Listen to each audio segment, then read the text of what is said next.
जय माता दी, जय मां कामाख्या। देव राधा ट्रस्ट सत्यवाणी चैनल के माध्यम से आप श्रीमद् देवी भागवत कथा पुराण में भुवनेश्वरी देवी की कथा सुनेंगे। हो सकता है आप में से बहुत से मनुष्यों ने माता भुवनेश्वरी के बारे में कभी सुना ही नहीं हो।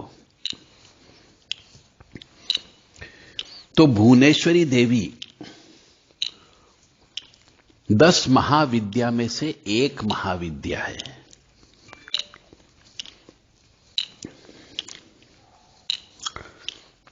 दस महाविद्या में से एक महाविद्या है, इसलिए इनकी पूजन अर्चन जप तप पहले शुरू में दूसरी अन्य देवियों की पूजा करने के बाद इनके पूजा की जाती है। गुप्त नवरात्रि में इनकी साधना करना चाहिए और क्योंकि 10 महाविद्या में से एक महाविद्या है तो यह काली स्वरूपा है।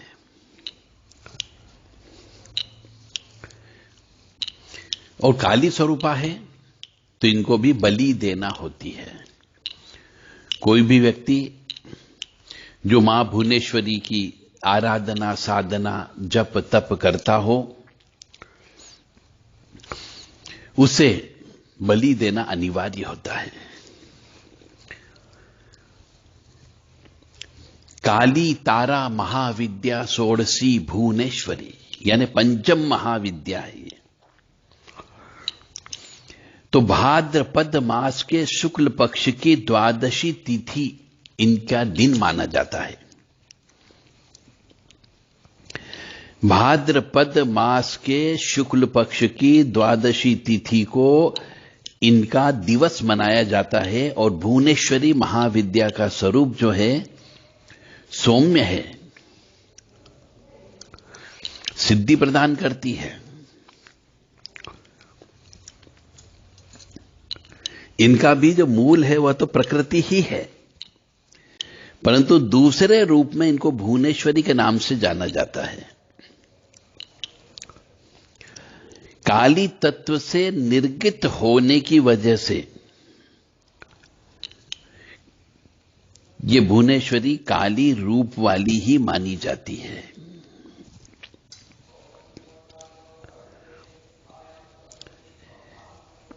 और माता भुवनेश्वरी को काल की जन्मदात्री भी कहा जाता है। यानी जो मनुष्य मां भुवनेश्वरी की आराधना करता हो, सेवा करता हो, पूजा पाठ करता हो, जप करता हो, तप करता हो, साधना करता हो, उसकी अकाल मौत नहीं होती है।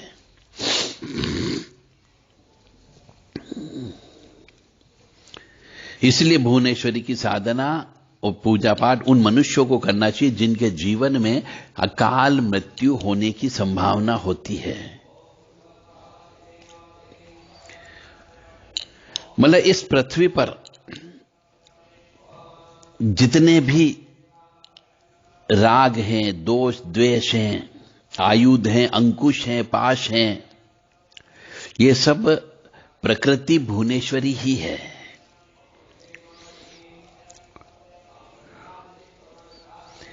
और भगवान शिव का वाम भाग जो है भुवनेश्वरी कहलाता है। यानी अर्ध नारीश्वर की जो अवस्था होती है उसमें भगवान शिव जी का जो वाम भाग यानी उल्टा भाग जो होता है जिसमें अर्ध नारीश्वर का स्वरूप हम देखते हैं वह भुवनेश्वरी ही है।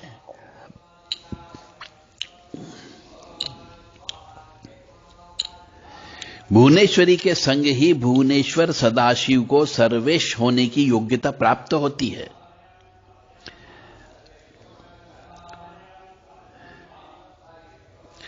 तो महानिर्वाण तंत्र एक किताब है, उसके अनुसार भगवती भुवनेश्वरी की सेवा में अन्य महाविद्याएं सदा संलग्न रहती है। 7 करोड़ महामंत्र इनकी सदा ही आराधना करते हैं। बृहन्निल तंत्र व पुराणों के अनुसार काली और भुवनेशी दोनों में अभेद है, कोई अंतर नहीं है। अव्यक्त प्रकृति भुवनेश्वरी ही रक्तवर्णा काली है।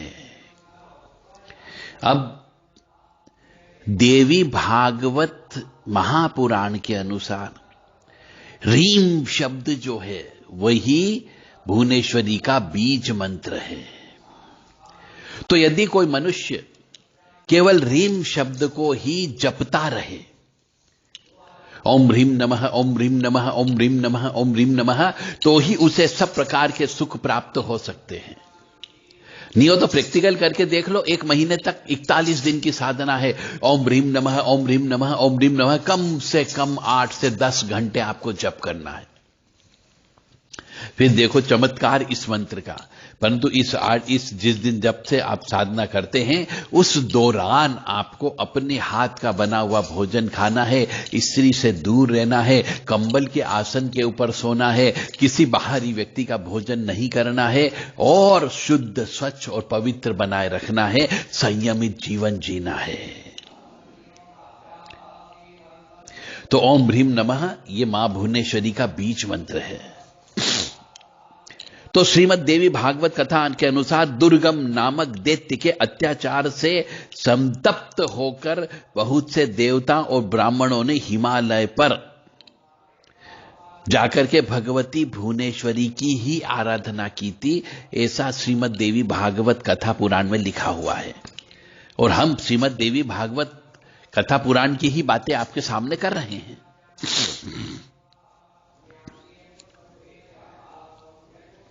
तो उनने जब आराधना करी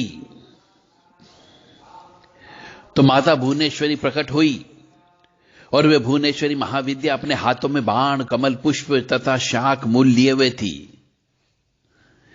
तब भुवनेश्वरी मां ने अपने नेत्रों से अश्रु जल से सहस्रों धाराएं प्रकट की और इसी जल से भूमंडल के सभी प्राणी तृप्त हो गए। समुद्रों तथा नदियों में जल भर गया, कुंडों में जल भर गया और समस्त जितनी भी औषधियां थी उन सबको भी पानी मिल गया। तो इसीलिए उनके हाथ में शाख यानी कि सब्जियां थी, हरी पत्ती सब्जी और मूल थे। ये सब मनुष्य प्राणियों का पोषण करने के कारण ही भगवती भुवनेश्वरी ही शताक्षी नाम से जानी जाती है तथा शाकंभरी नाम से भी जानी जाती है। तो कोई मनुष्य यदि भुवनेश्वरी की आराधना करता है तो उसे शाकंभरी देवी, तो मतलब उन्हीं को ही शाकंभरी कहा जाता है और शताक्षी भी कहा जाता है, क्योंकि उनने अपने हजारों आंखों से, शताक्षी यानी हजारों आंखों से हजारों बूंद नेत्र वर्षा के रूप में गिराए और इन्होंने ही दुर्गमासुर को युद्ध में मारकर उनके द्वारा अपहत वेदों को छुड़ा करके देवताओं को पुनः सौंपा था। उसके बाद भगवती भुवनेश्वरी का ही एक नाम दुर्गा प्रसिद्ध हुआ। अब आप सोच रहे होंगे क्या खिचड़ी पक रही है। सब मैं बार बार आपको एक ही चीज चेताना चाह रहा हूं, देवी भागवत महापुराण के अंतर्गत सभी पुराणों का सारांश भी यही बोल रहा हूं कि सब देवियां केवल एक ही देवी है, जिसके शरीर से ही ये सब चीज उत्पन्न होती रहती है। जैसे जैसे असुर उत्पन्न होते हैं वैसे वैसे शक्ति उनके शरीर से जागृत होकर के वह शक्ति बन जाती है और वह असुर का नाश कर देती है। चाहे वो काली मां हो, चाहे वो दुर्गा मां हो, चाहे वो भुवनेश्वरी देवी हो, चाहे वो छिन्नमस्ता हो। तो आप किसी एक देवी जी के पैर पकड़ लीजिए, एक देवी जी के चरणों के अंदर अपना सर्वस्व न्योछावर कर दीजिए, फिर देखो आपकी जिंदगी के अंदर 4 चांद लग जाएंगे।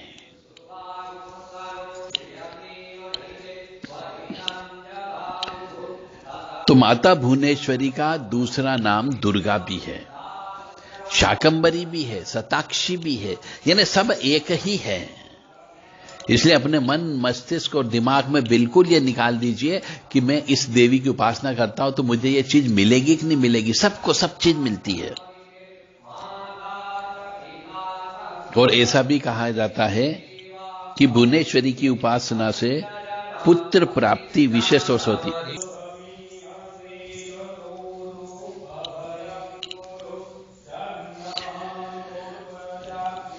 तो माता भुवनेश्वरी की उपासना पुत्र प्राप्ति के लिए भी की जाती है,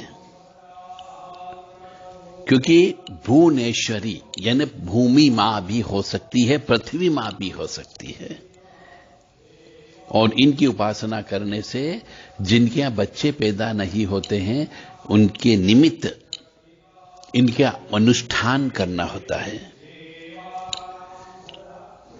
भुवनेश्वरी त्रैलोक्य मंगल कवच भी है इनका। जो मनुष्य इस त्रैलोक्य मंगल कवच को रोजाना पाठ करता है उसकी अकाल मृत्यु नहीं होती है।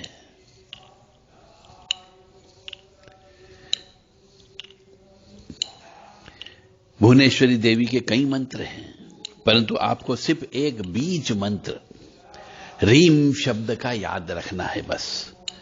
और कम से कम रोजाना 24 घंटों में 1 घंटा ओम ह्रीम नमः, ओम ह्रीम नमः, ओम ह्रीम नमः, ओम ह्रीम नमः, ओम ह्रीम नमः, ओम ह्रीम नमः, ओम ह्रीम नमः, ओम ह्रीम नमः, ओम ह्रीम नमः, ओम ह्रीम नमः जप करना है। तो निश्चित तौर से आपकी जिंदगी में शुभ फल की प्राप्ति होगी। मां भुवनेश्वरी की साधना से मनुष्य की समस्त इच्छा पूर्ण हो सकती है। यह माया पर विजय प्राप्त कर सकता है और माया रूपी बीज पर उसका पूर्ण नियंत्रण होने से उसे राज की सम्मान भी प्राप्त होता है। यह रीम शब्द जो है यह माया बीज मंत्र है। रीम श्रीम क्लीम भुवनेश्वर्ये नमः यह मंत्र बीज मंत्र है। माता भुवनेश्वरी की साधना जो भी मनुष्य जो भी साधना करता है उसे महामाया का बीज मंत्र रीम शब्द की साधना करना चाहिए। यदि मनुष्य को धन दौलत ऐश्वर्य यदि चाहिए तो उसे ओम रीम श्रीम क्लीम भुवनेश्वर्ये नमः इसकी साधना करना चाहिए। इसकी साधना करने से मनुष्य को सभी साधनाओं का फल प्राप्त होता है। 10 महाविद्याओं की जो जितनी भी साधनाएं हैं उन साधनाओं में यह साधना मुख्य साधना कही जाती है।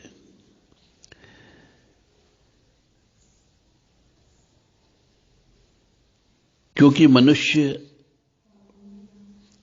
कई बार जब साधना करता है तो उसके पिछले जन्म के प्रारब्ध कर्म के अनुसार उसको गुरु तत्व की प्राप्ति नहीं होती है। और गुरु तत्व की प्राप्ति नहीं होने की वजह से वह मां भगवती राजेश्वरी का जो बीज मंत्र होते हैं उनकी साधना नहीं कर सकता। इस वजह से उसको सिद्धि प्राप्त नहीं होती या कृपा प्राप्त नहीं होती है। तो मां भुवनेश्वरी की साधना जब भी की जाए किसी गुरु से महामाया का जो बीज मंत्र है ओम ह्रीम नमः यह प्राप्त किया जाए या फिर ओम ह्रीम श्रीम क्लीम भुवनेश्वर्ये नमः यह मंत्र प्राप्त किया जाए और फिर साधना में प्रवृत्त होना चाहिए। इनकी साधना गुप्त नवरात्रि में ही की जाती है, क्योंकि 10 महाविद्या में से 5वें नंबर की यह महाविद्या है।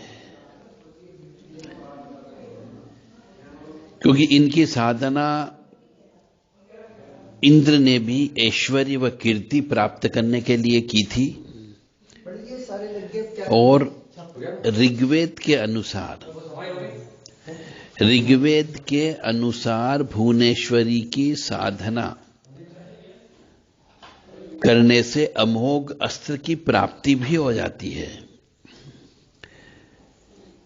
इसकी साधना में इतना महत्व है कि प्रभु श्री रामचंद्र जी ने स्वयं गुरु वशिष्ठ जी की आज्ञा से इस साधना को संपन्न किया था और उनका राज्य सर्व साधन समृद्धि युक्त राम राज्य के नाम से विख्यात हुआ। भुवनेश्वरी देवी की ही साधना करके श्री कृष्ण जी ने धन वैभव और संपदा से परिपूर्ण द्वारका नगरी की स्थापना की थी। और स्वयं सदाशिव जी का कथन है कि भुवनेश्वरी देवी की साधना भाग्य में लिखी दरिद्रता का नाश करने के लिए भी की जाती है और धन साधन संपन्न बनाने में यह साधना अच्छी होती है। तो जो मनुष्य दरिद्रता में जी रहा हो, जिसके पास पैसे की कमी हो, जिसके पास धन की कमी हो, जिसके पास नौकरी नहीं हो, जिसका व्यापार नहीं चल रहा हो, व्यापार में घाटा हो गया हो, आप ऐसे सभी मनुष्य, कोई भी मनुष्य किसी योग्य उचित गुरु से इसकी साधना विधि को ज्ञान प्राप्त करके उनसे बीज मंत्र लेकर के आप साधना प्रारंभ कर सकते हैं। निश्चित तौर से यह सुख समृद्धि शांति ऐश्वर्य और भोग देने वाली साधना होती। भुवनेश्वरी की एकाक्षरी विद्या है और परम माया बीज है और यह स्वयं कुंडलिनी शक्ति की भी अधिष्ठात्री देवी है। तो जो नकारात्मक ग्रह हैं उनके द्वारा जो नकारात्मक प्रभाव आपको प्राप्त हो रहा है उनको दूर करने में सक्षम है, आपके पाप कर्मों को दूर करने में सक्षम है और धन आगमन के मार्ग को प्रशस्त करने में सक्षम है। तो मनुष्य को ओम ह्रीम नमः की साधना प्राप्त करके अपने जीवन में कम से कम 41 दिन तक रोजाना 10 से 12 घंटे ओम ह्रीम नमः का जप करना चाहिए, जिससे दरिद्रता का नाश होता है। और इस साधना को करते करते भोग और मोक्ष की स्थिति अवश्य प्राप्त होती है। यानी जो भी मनुष्य 10 महाविद्या की साधना में से किसी भी देवी जी की साधना करता हो उसे मोक्ष अवश्य प्राप्त होता है, क्योंकि 10 महाविद्या आद्य शक्ति काली के ही 10 अलग अलग रूप हैं और काली मां की साधना उपासना जिसको भी प्राप्त हो जाती है, आशीर्वाद प्राप्त हो जाता है, उसका बाद में इस आवागमन के चक्कर से मुक्ति मिल जाती है। इसी को ही मोक्ष कहा जाता है। भुवनेश्वरी देवी का जो बीज मंत्र के अलावा बड़ा मंत्र है ओम ह्रीम श्रीम क्लीम भुवनेश्वरीय नमः। इसके अंदर 3 बीज मंत्र और जोड़ दिए गए हैं, यानी इस मंत्र की और शक्ति और बढ़ा दी गई है, जिसमें महामाया ह्रीम शब्द है, महालक्ष्मी श्रीम शब्द है और क्लीम काम बीज मंत्र है। यानी भोग और मोक्ष दोनों चीज इस मंत्र का जाप करने से, दशांश हवन करने से आपको प्राप्त हो सकता है। परंतु इस बात का ध्यान रखें कि 10 महाविद्या की कोई भी साधना जब की जाती है तो गुरु के सानिध्य में रहकर के ही की जाती है, गुरु से दीक्षा लेने के बाद ही की जाती है और किसी पवित्र स्थल यानी कि जो 52 शक्ति पीठ हैं उन 52 शक्ति पीठ में रह करके ही करना चाहिए और बिना बलि दिए इन 10 महाविद्या की साधना नहीं होती है। तो बलि देना भी अनिवार्य होगा। यदि आप बलि नहीं दे सकते तो इन 10 महाविद्या में से किसी भी देवी जी की साधना करने के योग्य आप नहीं होते हैं। चाहे कितने ही सात्विक रूप से आप उनको हवन कर लें, कितना ही जप कर लें, कितना ही अनुष्ठान कर लें, बिना बलि के भुवनेश्वरी देवी प्रसन्न नहीं होती है। इनकी साधना किसी भी पूर्णिमा से प्रारंभ की जा सकती है और इनकी साधना रात्रि को ही की जाती है। जब विधान के लिए साधक को शुद्ध जल से स्नान करके पीले वस्त्र धारण करके आसन पर बैठना चाहिए। मां भगवती की तस्वीर या मूर्ति या कलश की स्थापना करने के बाद में गुरु से आज्ञा लेकर के इनकी साधना प्रारंभ करना चाहिए। षोडशोपचार पूजा जो होती है सामान्यतः सभी देवी देवताओं की, वो षोडशोपचार पूजा प्रारंभ करना चाहिए। किसी जलाशय के पास में यानी नदी किनारे, बहते पानी के किनारे, तीर्थ स्थल पर, शमशान में, किसी तिराहे पर, चौराहे पर, एकांत स्थान में इनकी साधना प्रशस्त होती है, न करना चाहिए। जब संकल्पित समय तक आप साधना में रहते हैं उसके बाद में दशांश हवन करना चाहिए, 10 कन्याओं को मीठा भोजन कराना चाहिए, उन्हें यथाशक्ति अपनी सामर्थ्य के अनुसार दान दक्षिणा देकर के प्रसन्न करना चाहिए और उनका आशीर्वाद लेकर के ससम्मान विदा करना चाहिए। तो यह थी भुवनेश्वरी देवी की साधना, आराधना और उनके बारे में ज्ञान। यानी आप अपने कुल देवी को भी यदि याद नहीं करोगे तो कुल देवी का अंश भी मां भुवनेश्वरी देवी की साधना आराधना में शामिल हो जाता है। इसलिए इनकी साधना अवश्य करना चाहिए, बशर्ते कि आप बलि देने में सक्षम हो तो ही करें, अन्यथा नहीं करना चाहिए। ओम ह्रीं श्रीं क्लीं भुवनेश्वर्ये नमः। ओम ह्रीं श्रीं क्लीं भुवनेश्वर्ये नमः। ओम ह्रीं श्रीं क्लीं भुवनेश्वर्ये नमः। ओम ह्रीं श्रीं क्लीं भुवनेश्वर्ये नमः। इस प्रकार आज आपने श्रीमद् देवी भागवत कथा महापुराण के अंतर्गत 10 महाविद्या में पंचम महाविद्या मां भुवनेश्वरी देवी के बारे में ज्ञान प्राप्त किया।